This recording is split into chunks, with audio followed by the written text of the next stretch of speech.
tell the tale of a jealous male and a maid of sweet 16. She was blonde and dumb and she lived with her mum on the fringe of Bethnal Green. She worked all week for a rich old Greek, for her dad was on the low. And her one delight was a Friday night when she had a little rock and roll. To my rit-fal-lal, to my titty-fal-lal, to my itty-bitty-fal-lal.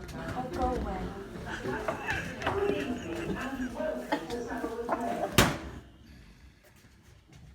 It's a story written 250 years ago when things were different, and a marriage has been arranged by the local country squire between his daughter and his best friend's son.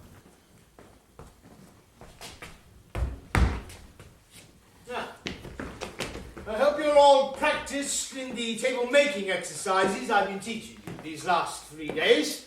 Now, you all know your purse and your places, and you can show that you are used to good company without ever stirring from home. No. You are not all to pop out when company arrives, like some frightened rabbits in a warren, and stare, and then pop back in again. No. The trouble is, his best friend's son, who's called Marlowe, can't handle women who are in any way respectable. He's as cocky as can be when he's with barmaids and waitresses or whatever, but as soon as he's presented to a woman of some class, he's stuttering and can't handle himself at all. I don't know that I was ever familiarly acquainted with a single modest woman, except my mother. Only ever amongst women of another class, you know. Aye, among them you are impudent enough of all conscience. They are of us, you know. But in the company of women of reputation, I never saw such an idiot, such a trembler. You look for all the world as if you wished an opportunity of stealing from the room. I'm told he is a man of excellent understanding. Is he? Oh, he's young and brave. I believe I shall like him. He's very generous. I'm sure I shall like him. He's very handsome. My dear Papa, say no more. He's mine. I'll have him. And to crown all Kate, he's the most reserved and bashful fellow in all the world. Oh, you have frozen me to death again.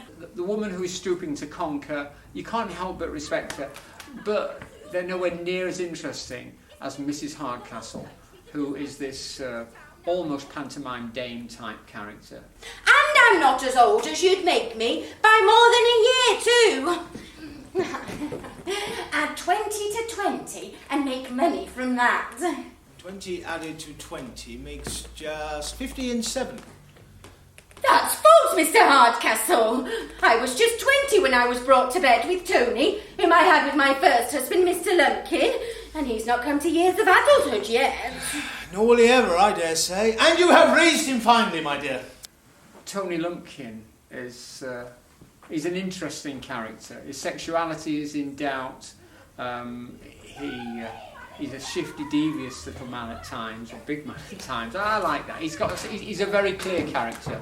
The conventional characters, Marlowe, that's the young man who's coming to meet Hardcastle's daughter, and his pal, are very nice, very good people, but really boring. If you met them in the pub, you wouldn't want to have a pint with them. You look most shocking. I can't stay, I tell you. The Three Pigeons expects me down any moment. There's some fun going forward. Ah, the old school there, the alehouse. I thought so. A lone paltry set of fellows. We're not solo either. There's Dick Muggins, the exciseman, and Jack Slang, the horse doctor. Fred, darling, won't you disappoint them for one night at least?